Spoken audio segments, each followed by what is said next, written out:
The pool was empty at 2 a.m. It shouldn't have been. For men in black dragged Kang Junaseo across the wet tile like he was luggage. Expensive luggage, the kind you don't care about breaking. His head lolled. His eyes were open but seeing nothing useful. Whatever they put in his drink at the reception downstairs had turned his bones to water and his mind to static. One of the men grabbed his collar and yanked his face up. Park Do-hyun says good night. They rolled him over the edge. The water took him without ceremony. He sank, slowly, almost beautifully, the blue pool lights turning his expensive suit into something ghostly. His hand drifted upward once, then stopped. His body went still. The 4 men walked away. Not one of them looked back. Rita Okoye was collecting glasses from a tray stand near the pool-level corridor when she saw it. Not a man. Not a person, not yet. Just a shape at the bottom of the lit water that wasn't moving the way things should move. She pressed her face to the glass. A hand. Face down. Still. She shoved through the door. Rain hit her immediately, cold, hard rain, the kind that makes you flinch. She ran to the pool's edge and looked down, and yes, it was a man, full suit, not moving, sinking further. She looked left. Right. The rooftop was empty. She kicked off her shoes and jumped. The cold was brutal. She gasped but kept her arms moving. Reached him, hooked both arms under his shoulders, pulled. He weighed more than he should have. Dead weight. She kicked hard. Her lungs caught fire. She broke the surface. She dragged him to the edge and heaved him over the lip of the pool, then climbed out after him, soaked through, chest heaving. She checked his pulse, faint, then she tilted his head back and administered CPR, the little she had learned during her training for her job, and breathed into his mouth twice. He coughed, choked, breathed. Then his eyes opened. Even drugged. Even half dead. Even now, they were the eyes of a man who had never in his life been at anyone's mercy. Dark and sharp and burning even through the haze. They found her face and stayed there. His hand shot out and grabbed her wrist, not so hard but enough to make her gasp. His eyes searched her face, slowly, desperately. The scar on her left cheek, her wet lashes, her mouth, and then his lips met hers with a kind of urgency that would have normally seemed incapable of a man who had almost died, but it wasn't for a man like him. She should have stopped him, but the kiss ignited something in her, and even as he pulled up her skirt, her hands moved to his trousers as if possessed. As soon as they had both found their release, Junaseo looked at her. "What is your name?" he asked. His tender voice, though still weak, surprised her. "Boss, boss." The voices of a few men reached them, before she could answer, and Rita stood up and ran off. She didn't call anyone.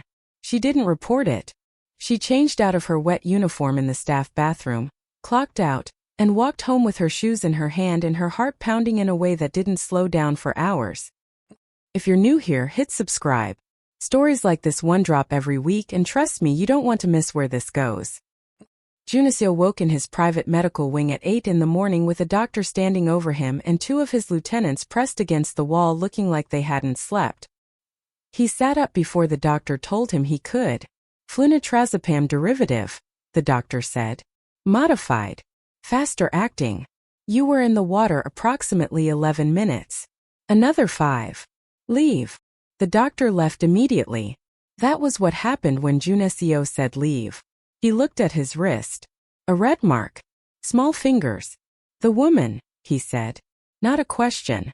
Kim Sung-ho shifted. Pool cameras were cut before the incident. A corridor camera caught a female staff member. Soaking wet at about 2:40 a.m. Name. The supervisor only had a surname on the shift record. Sung-ho paused. Okoye. Junaseo said nothing. He turned the name over in his mind the way you turn something over when you already know it matters. Find her, he said. Today. By afternoon, 3 black cars were parked in front of a compound in a neighborhood that was trying very hard to look more expensive than it was. Benedict Okoye answered the door, and immediately looked like a man who needed to sit down. Kang Junaseo, the richest man in the city, was in his house. Junaseo did not wait to be invited in. He walked into the sitting room, settled into a chair across from Benedict and his wife Esther and their daughter Lydia, and spoke without preamble. A woman with your family name saved my life last night. I've come to meet her. And to make a formal proposal. The word proposal detonated in the room. Esther grabbed Benedict's arm under the table. Her fingers went white. Lydia, vain, pretty, and perpetually calculating, sat up straighter. The family looked at each other in the silent, rapid language of people who have been lying together for years. This was the biggest opportunity of their lives, to be the in-laws of Mr. Kong. It was their one-way ticket to forever luxury. The Okoye family had 2 daughters. Rita had a scar. Lydia did not. So they had locked Rita upstairs, just as they had always done, and showcased Lydia as the only child of the Okoye family. Of course, Esther said, smooth as oil on a burn. Lydia was the one working last night. She's exactly who you're looking for. Lydia smiled. It didn't reach her eyes. It wasn't designed to. Junesio looked at Lydia. Slowly. Completely. The way he looked at anything he was deciding whether to believe. Then he looked back at Benedict. For a few seconds he said nothing. The silence stretched until the room felt small. And then from somewhere above, the sound of a floorboard echoed in the room. Junesio's eyes went to the ceiling. Old house, Esther said, too fast. The pipes are. How many people are in this house? He asked simply, cutting her off. Sir, it's just us 3. This house is really old, hence the noise, Benedict replied. Junesio looked at him for another minute, and the bead of sweat that had already formed on Benedict's forehead rolled down his cheek. That was all Junesio needed to confirm the lie. In his line of business, he had learned how to read the room as well as other people's facial expressions. This has kept him alive for as long as his 35 years of age. Before Benedict could say anything else, Junesio was already moving. He took the stairs without hurrying, which was somehow worse than if he'd run. On the 2nd floor, 3rd door. He tried the handle. It was locked. He kicked it open. The room was empty and the window open, with the curtain moving in the wet air. He walked to the window and looked down. It was the side yard. The back gate was slightly open and it was obvious someone had just walked through. He stood at the window for 10 full seconds. When he turned around, his face was still. Not angry. Just absolutely, precisely, terrifyingly still. Benedict was in the doorway making sounds of protest that Junesio walked directly through. You have 2 days, Junesio said, at the bottom of the stairs, not turning around. You either bring her to me in 2 days. He straightened his cuff. Or your family doesn't exist anymore. Then he walked out. Despite the strain on her ankles from the jump, Rita didn't want to stop, not until she had put a reasonable distance between her and the house. She had returned home later than usual that morning, and because she couldn't explain why, Esther, her stepmother, had beaten her and locked her up. But that wasn't the reason why she'd run. She was already used to the beatings, the constant mockery, comparison to her stepsister, Lydia, and even the starvation. Rita hadn't even complained much when Esther took 90% of the little money she earned in the hotel. She had run because Esther had said that it was time to marry her off so she didn't bring disgrace to the Okoye name. And the man she was going to marry was someone who looked older than her father, because he didn't mind the scar on her face. Rita had been told to consider herself lucky. And as usual, her father said and did nothing. So she had made a decision to take her chances at life alone. Rita ran into the road, and as she didn't see the car. It didn't see her. The impact threw her off her feet. She hit the road and the world went white and then dark. Junesio, who was seated in the back seat, heard it before he saw it. He rushed out to see a woman on the ground. She wasn't moving.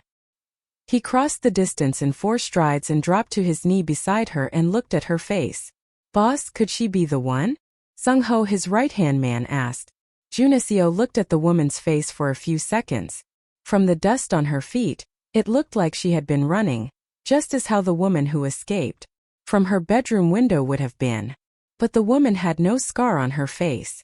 She was unconscious, completely without artifice, and she was, he had no other word for it, devastatingly beautiful.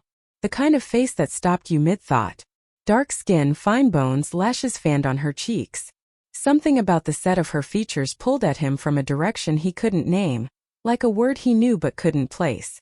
He didn't know her. He was certain of that. He was also, in a way he couldn't explain, certain she was important. Take her to the hospital, he said quietly to Sung-ho. Private ward. No one touches her until I say. Rita woke to white ceiling and quiet machines and a city she didn't recognize through a window she'd never seen. She lay still for a long moment, reached for something, a name, a street, a face, or even why she was there, but she found only white space. A nurse came in, saw her eyes open, and stepped back out. The door opened again, and an old man entered alone. Late 70s. Silver hair. He moved without performing either his age or his authority and sat in the chair beside her as if he'd been sitting there for some time. He looked at her face with warm, unhurried eyes. "Where am I?" she said. Barely a whisper. "Safe. That's what matters right now. Who are you?" A curious old man. He tilted his head slightly. "Who are you?" She opened her mouth to answer, but nothing came to mind. She tried again, reaching, and found only that same terrible white. Fear moved through her face like the weather. She couldn't stop it. "Take your time," the old man said. "I don't," she stopped. "Breathe. I don't know my name." He studied her for a long moment. Not with pity. With the steady, gentle focus of someone taking a very careful inventory. "Then we'll give you one to hold on to until yours comes back." He looked at her face. Her eyes, frightened but not fragile. The stillness of her even now. "Hannah," he said. "It means one. The only one." He paused, then added, "It suits you. I am Kong Min-jae, but you can call me Grandpa." She looked at him, and in that empty, echoing space where her life used to be, the name landed like a hand extended in the dark, and she took it. If this story is hitting different already, drop a comment below. I read every single one. And don't forget to like. It helps more than you think. The Kong estate was large enough for two people to exist in it without often colliding.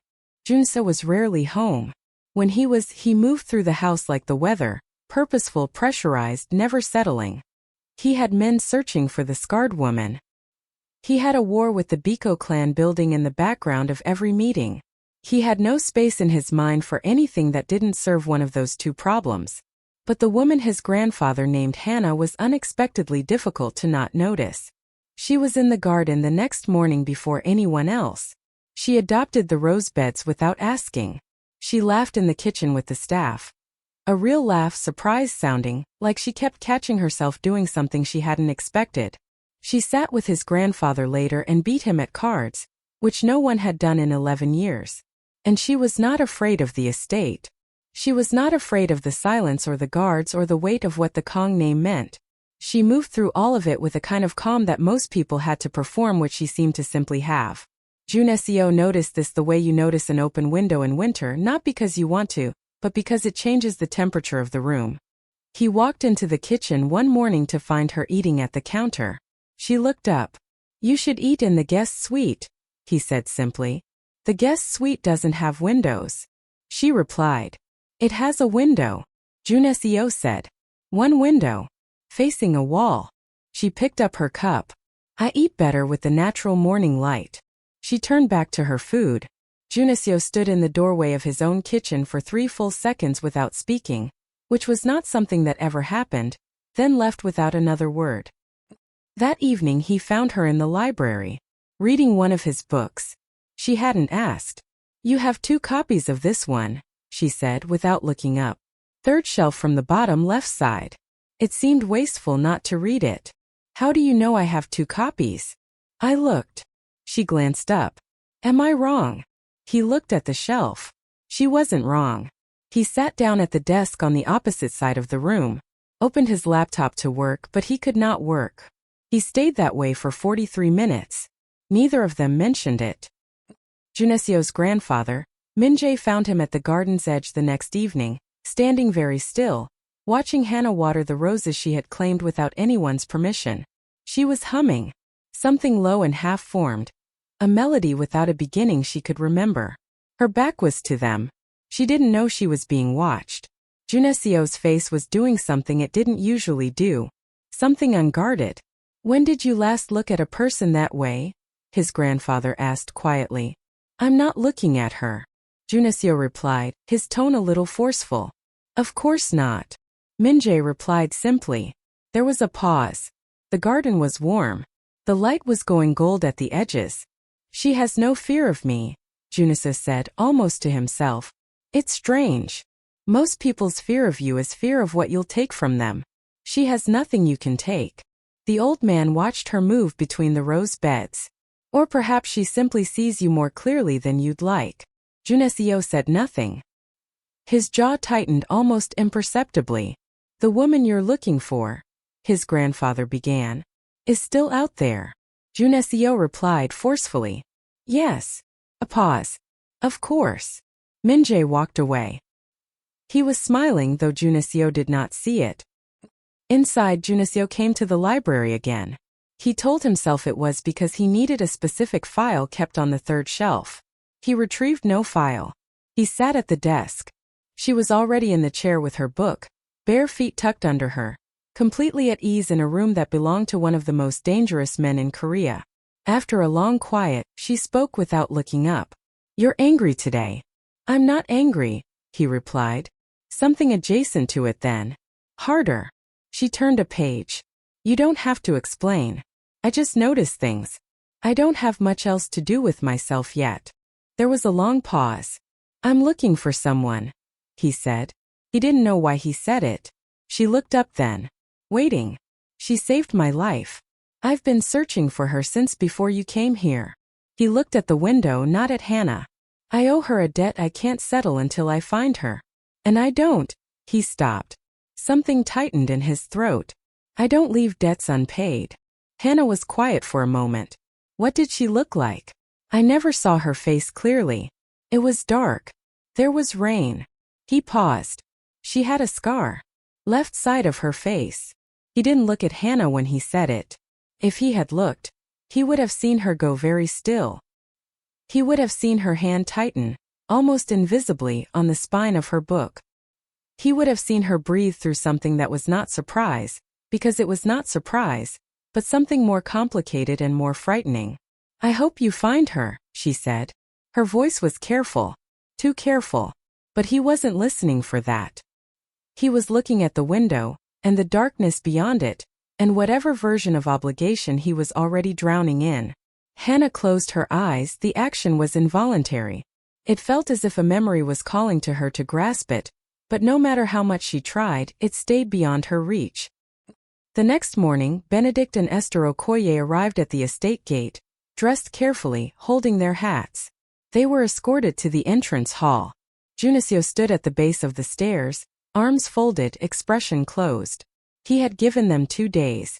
They had arrived precisely on the morning of the third day, which told him everything about the calculation behind the visit and nothing about what they actually wanted. Benedict opened his mouth to speak, and stopped abruptly, because Hannah had appeared at the top of the staircase, wearing a simple ivory blouse, hair loose.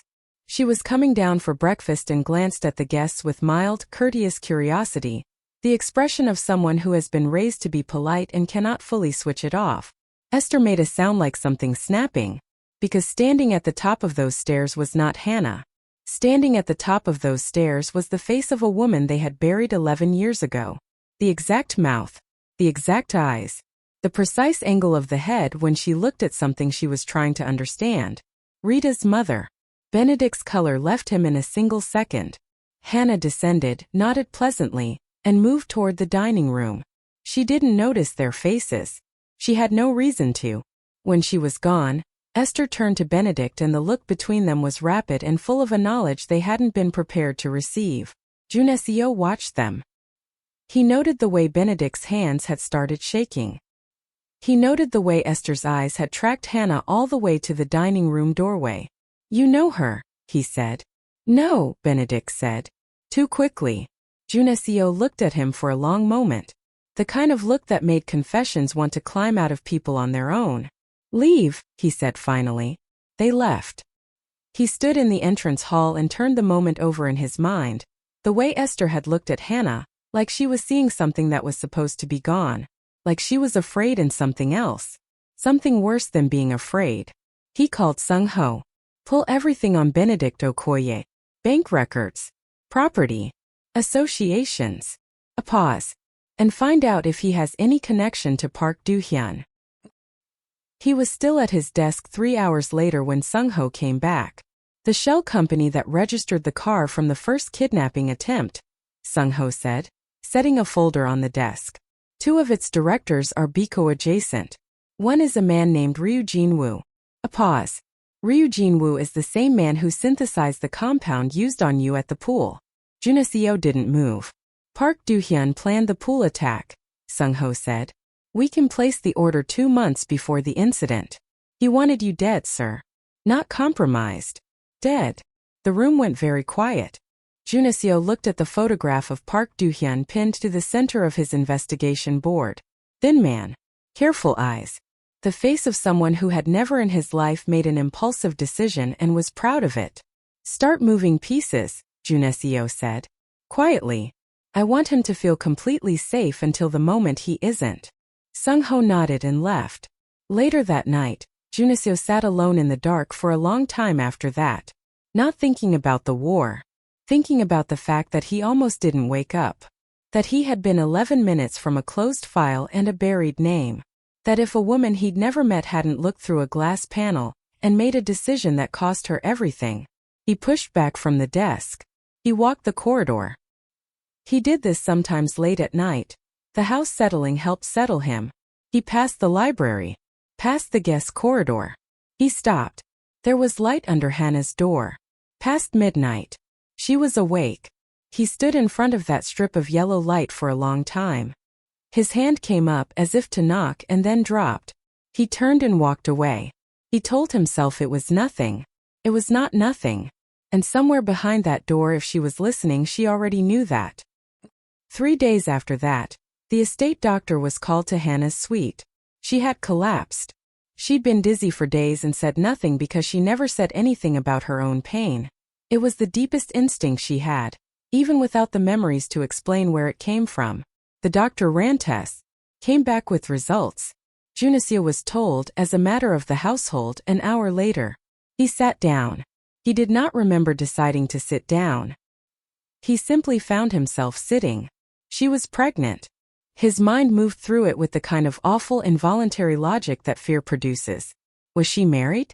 Was there a boyfriend? Is she someone? He stopped the thought. He had no claim on her. She was a guest. She had no past she could tell him. Whatever happened before she arrived here was sealed behind an accident. He stood up, walked to the garage, got into a car alone and drove for 2 hours without telling anyone where he was going. And the whole drive he was telling himself that the tightness in his chest was concern for a person under his protection and nothing else. Nothing more, nothing deeper than that. He was lying to himself. He had enough self-awareness to know he was lying to himself.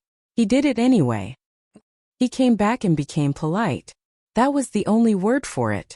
Polite, formal, measured. The version of Junaseo that the rest of the world received and that Hannah had never received from the first day she walked into his kitchen and told him his guest suite didn't have enough windows. He stopped coming to the library. She noticed immediately. She noticed the way you notice when something that was keeping you warm without your realizing it is suddenly gone. The library felt different. The evenings felt longer. She sat with his grandfather and won at cards and laughed with the kitchen staff and told herself she was fine. It was fine, she had bigger things to think about. She touched her stomach when she was alone. She thought about the child growing in a body she still didn't fully know, in a house she had no real claim to, beside a man who was retreating from her with the quiet efficiency of someone who had decided she was a complication. Min-jae sat with her in the garden on a Tuesday evening, and she didn't speak for a long time. You look like someone deciding something, he said. I need to find out who I am. She kept her eyes on the gate. I have a reason now. A real one. You're safe here. You could keep looking from here. I know. She paused.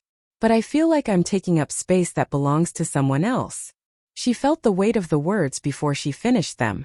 He's looking for someone. It fills the whole house even when he doesn't say a word about it. I don't want to be in the way of that. Min-jae was quiet for a long moment. What if you are not in the way of it? She looked at him. His expression was the specific expression of a man who knows considerably more than he has said, and has chosen patience over revelation. She didn't press it. She stood. I'll leave in the morning. I'll be careful. I'll call. He watched her go inside. Then he looked toward the study window where Junisio's silhouette was just visible behind the glass, motionless, facing outward, as if he already knew something was shifting and had no idea what to do about it. Min-jae shook his head. She was 2 blocks from the estate when the car rolled up. She saw it and knew it was trouble. The knowing was instant and physical. A cold drop through her chest, a step backward that came before thought. Benedict's face appeared at the window. "Rita," he said. She didn't know that name. But the way he said it, low, careful, the voice of a man who had been rehearsing, and it made the hair on her arms stand up. "Please, I'm your father," he said. "Just get in. I only want to talk." Something in the way he said it made her step back again. The rear door opened and a man she had never seen got out, and she turned and ran. She was fast. She had always been fast. Apparently, some things lived in the muscles even after the mind forgot. She got half a block before they caught her. Not violently, just comprehensively. The car door closed. The city continued around her, indifferent and loud, as it always did when something irreversible was happening to someone it didn't know. The warehouse smelled of cold concrete and old metal. A single light hung from the ceiling. Her wrists were not bound. This had been planned badly, emotionally, in a hurry. But there were men outside and the windows were boarded, and Benedict paced near the door and Esther sat against the wall not looking at her. And then Park Do-hyun walked in. She had never seen him before. But she understood immediately, in the way prey understands a predator, what he was. He looked at her the way you look at a chess piece. No hostility. Just function. "You matter to Kang Juneseo," he said. "I don't know who that is," she replied, her voice steady despite the fear gnawing at her. A small smile. "That's fine. He knows who you are." He studied her face for a moment. "That's all that matters." He left. The door locked. Rita sat down on the cold concrete floor. The light flickered. Benedict was still in the room. He wouldn't look at her.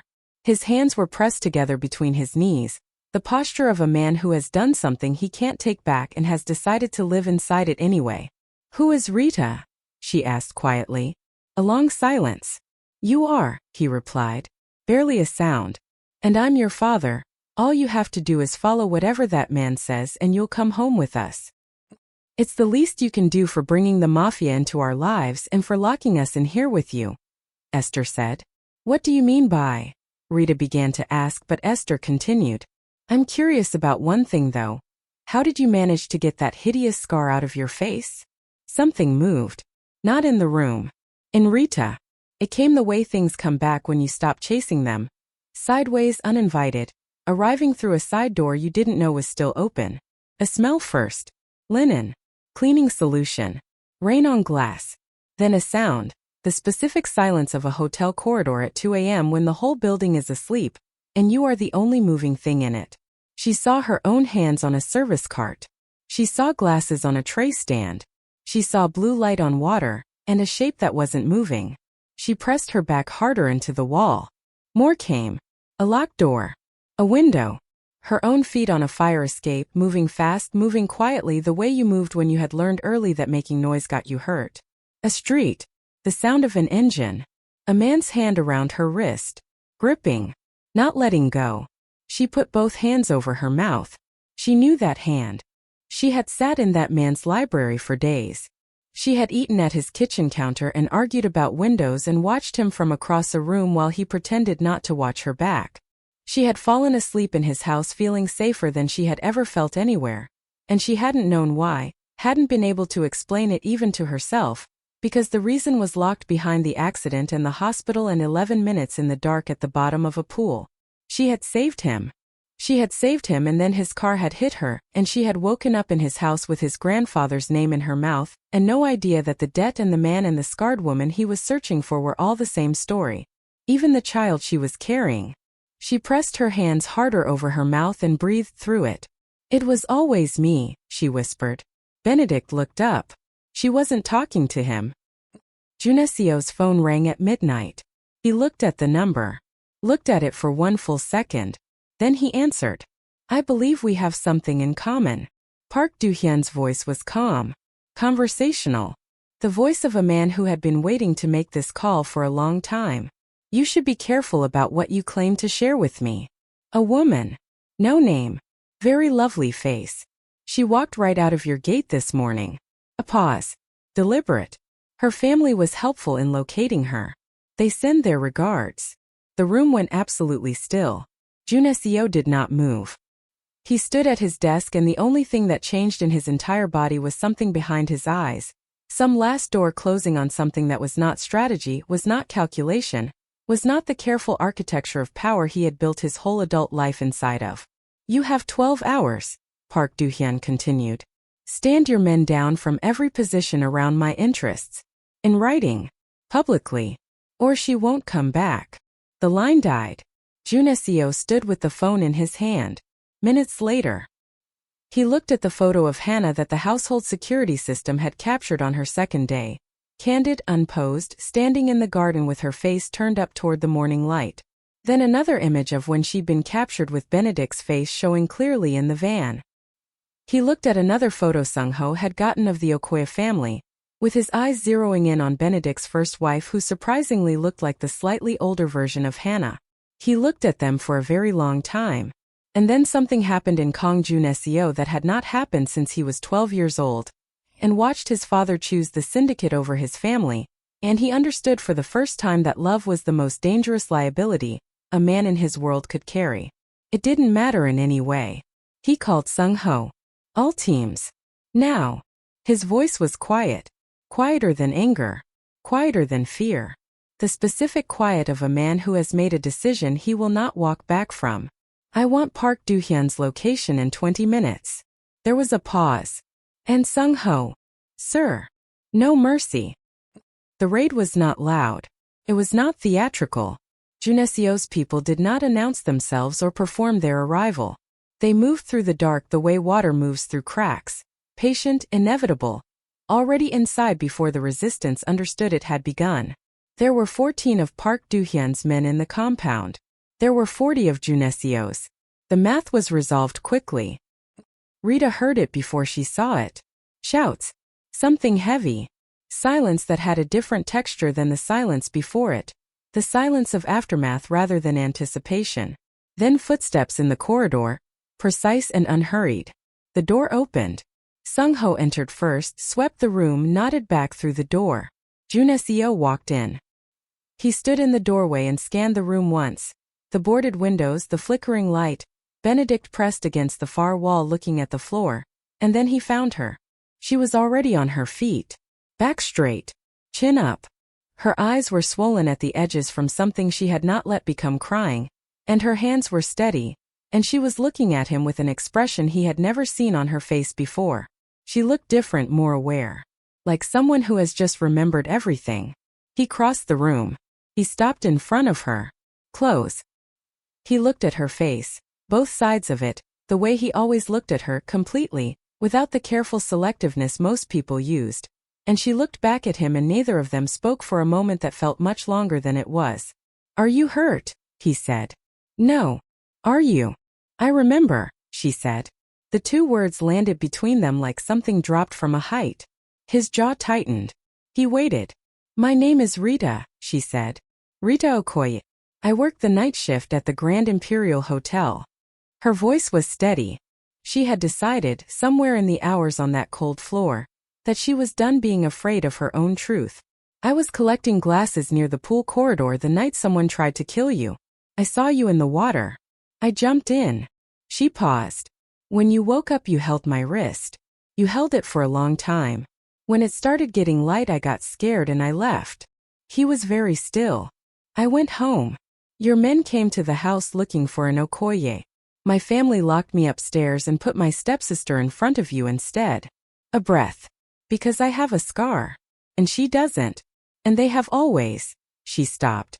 Restarted. They have always thought I was less than her. Less than most things. They were planning to marry me off to a man. Older than my father. The muscle in his jaw moved. I climbed out the window. I was crossing the street when your car. She let that sentence end itself. I woke up with no name and your grandfather called me Hannah, and I have been living in your house for days not knowing that I was the person you were looking for. Her voice dropped. Or maybe knowing and not letting myself know. I'm not sure there's a difference. He hadn't moved. He was looking at her with an expression that was doing several things at once and controlling none of them, which was, she understood having watched him for days, the closest Kang Junasoo ever came to falling apart. "The baby is yours," she said. Quietly. Directly. "The last piece. I know this is a great deal." Rita. Her name. Her real name. In his voice for the first time. Something cracked open in her chest. "I stood outside your door for 4 minutes one night," he said. His voice was low, stripped of its usual armor. "I walked away because I thought I had no right." He exhaled short and hard like it cost him. "I drove for 2 hours when I found out about the pregnancy because I was afraid of what I would feel if I stayed still long enough to feel it." He reached out and took her face in both hands. Not gripping. Just holding. The way you hold something you have been looking for in the dark. "I have been searching for the woman who saved my life so I could repay a debt," he said. "But somewhere in the middle of all of it you were already in my house reading my books without asking and arguing about windows and He stopped. His throat worked. "I didn't know how to want something I hadn't earned." Her eyes were bright. She wasn't blinking. "I was afraid of your world," she said. "You should still be afraid of my world." "I know. I will spend the rest of my life making it a world worth staying in." He pressed his forehead to hers. Simple. Quiet. The gesture of a man who has run out of careful distance. Even without the scar. "Even if I'd never remembered the pool or the rain or any of it, I would have found you. I think I was always going to find you." She breathed out. All the way out. The kind of exhale that carries something you have been holding for a very long time. If this story moved you, hit like. Takes 2 seconds and it means everything. And if you want to know what happens next, subscribe. You won't want to miss the next chapter. Back at the estate, the grandfather had left a small wooden box on Rita's bed. Inside was a letter. Yellowed at the edges. Her name on the outside in handwriting she didn't recognize and recognized completely, the way you recognize things that were always yours. She read it alone. Her mother had been beautiful. Extraordinarily, dangerously beautiful, the kind of beauty that made people want to own the person wearing it, which was how Benedict had found her and why he had married her and what he had done with everything she'd left behind. Before she died, she had asked the universe for something she couldn't explain. She had written it plainly, without apology. "You are so beautiful, Rita. And beauty opens doors that don't always lead to good rooms. I couldn't take it from you. It isn't mine to take. But I asked that something would soften it. Conceal it. Keep you safe until someone loves you well enough that it had nothing left to protect you from. I don't know if the universe listened. But I asked. And if it did, the mark will leave when it has done its work." Rita set the letter down. She touched the left side of her face. It was smooth. The night the scar had disappeared was the same night she had stood in the rain on a hotel rooftop with a stranger's hand around her wrist, and made a choice that cost her everything and gave her back more than she'd ever had. Her mother had known. Not the details. Not the man or the pool or the estate or the grandfather who would name her Hannah. But the shape of it. The direction of it. Love doing the thing it was always going to do in the end. She found Junasoo in the garden. He was standing among the rose beds she had claimed without permission. He wasn't looking at the roses. He turned when he heard her. She walked to him and put her hand in his. Not the way a drowning man grabs a wrist. Not desperate, not unconscious, not without knowing. Chosen. Deliberate. Eyes open. He looked at her face. Both sides of it. The place where the scar had been. "She gave it to me to keep me safe," Rita said. "And it left when it had nothing left to protect me from." He was quiet for a moment. Then he placed one hand on her cheek, and the other slowly on her stomach. She covered his hand with hers. From the doorway, Min-jae watched his grandson stand in the last of the evening light with his hand on the face of the woman who had saved him and his other hand on the life they were already making together. He pulled the door closed. Left them to it. A woman gave her daughter a scar to protect her from a world that would want her for the wrong reasons. And that scar only disappeared when she found the one person who would have wanted her anyway. Here's the question that stays with me long after this story ends. If she had never lost her memory, if she had known from the beginning exactly who he was and what world he lived in, Would she have been brave enough to stay? Don't answer that. Just sit with it. Subscribe for the next story. And if this one stayed with you, you already know what to do.